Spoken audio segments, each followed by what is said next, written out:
L'aube se camouflait à travers les branches, étirant sur le sol des ombres fines et mouvantes. Le feu, réduit à une poignée de braises pâlissantes, avait cessé de lutter contre le froid nocturne.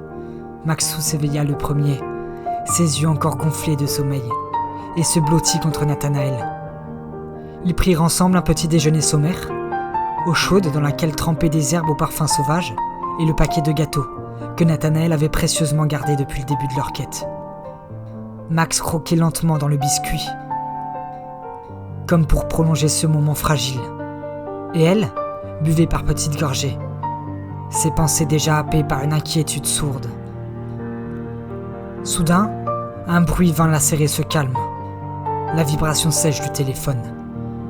Elle ne l'avait pourtant pas entendu sonner depuis la veille, mais cette fois, ce n'était pas un message, mais un appel obstiné qui refusait de s'éteindre.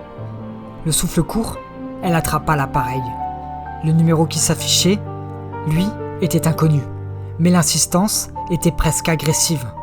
Un frisson remonta le long de sa nuque.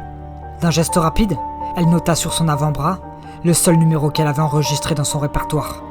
Puis, celui qui tentait de la joindre, avec tant d'acharnement. Sans réfléchir davantage, elle fit basculer le téléphone au sol. Un craquement sec.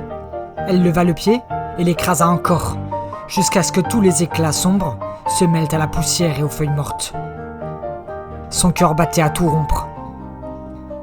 Elle se tourna vers Maxou, tenta un sourire qui trahissait pourtant sa tension. « Prends le caillou qui te semble plus beau, Maxou, on en aura besoin plus tard. » Le garçon fouilla le sol, trouva un galet lisse et le serra dans sa petite main. Elle le hissa sur ses épaules. Elle sentait enfin son poids léger, mais il était rassurant. Puis, elle se remit en marche. Son pas était mécanique, presque militaire, comme si une urgence invisible la poussait vers l'avant. Les arbres se resserraient autour d'eux. La lumière du matin se faisait rare, mêlée aux entrelacs de branches et de feuilles jaunies.